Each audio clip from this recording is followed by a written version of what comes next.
Hi friends! Today I'd like to talk to you about slowing down your memories whenever you write narratives. We're going to take a look at the story called The Roller Coaster, which we read earlier this year. And I want you to really look at how, instead of just saying the ride started, how the author chooses to slow down the memory and really describe it in detail. When the story's over, we're going to come back together and we are going to discuss how you can apply this strategy to your writing.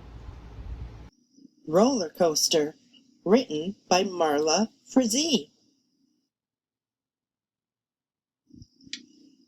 All of these people are waiting in line for the roller coaster.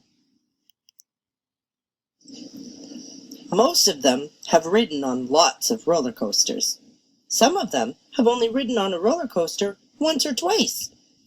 At least one of them has never ridden on a roller coaster before, ever. The roller coaster is very big and very noisy. You must be tall enough to ride it, but sometimes even those who are tall enough decide they don't want to. Lots of people change their minds about riding the roller coaster at the very last minute.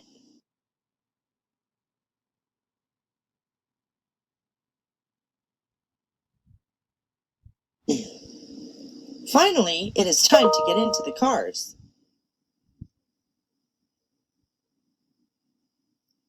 The ride operator says, "Load 'em up, 2 to a seat."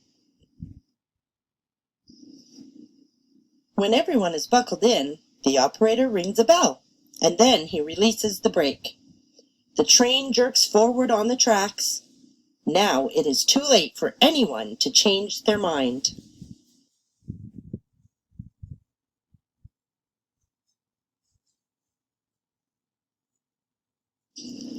Slowly the train is pulled up the hill by a chain. Clickety-clackety, clickety-clackety, up, up, up. And then...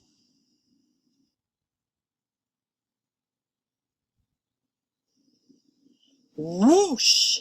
Most people scream, some people can't make a sound, and one person can't even open her eyes. The train zips.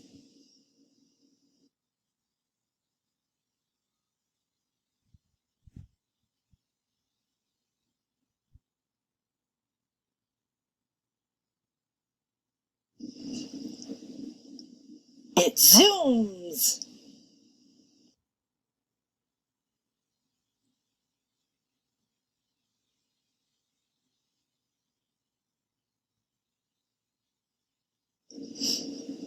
It dips and dives.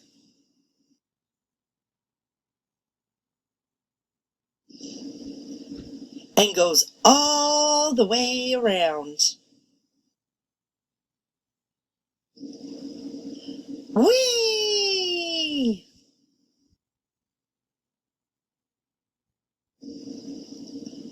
Now the ride is over.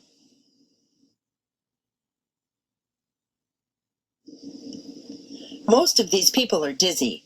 Some of them have wobbly knees, but at least one of them is planning to ride the roller coaster again.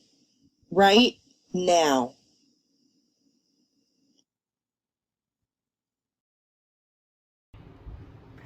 Hopefully you noticed how the author really slowed down when she talked about the taking off of the roller coaster. She talked about how they were lining up, and then how they buckled in, and how she heard the starting bell, and then the brake released, and then finally there was the first jerk as the roller coaster took off.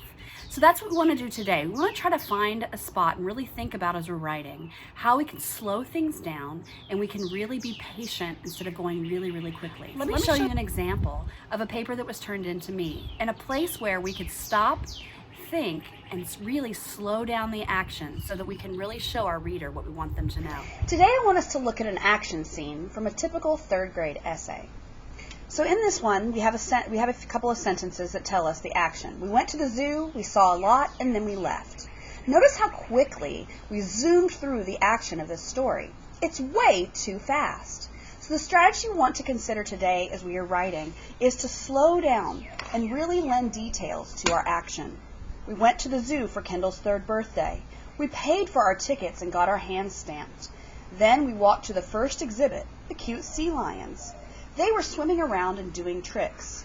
And then, of course, I could go on and add more details. But notice how I've taken this right here and I've gotten really specific. Why I'm at the zoo. And what happened. What specifically did I see? And then I'll continue my story. So the goal that we're looking for today is, instead of quickly moving through our action, we want to slow down and detail the action that we're trying to describe in our story. Now it's your turn. As you begin to write today, I really want you to try to find one part as you're writing that you can slow down instead of rushing through the action as you write. Can't wait to read what you have to say today. Thanks so much for all your hard work. Take care.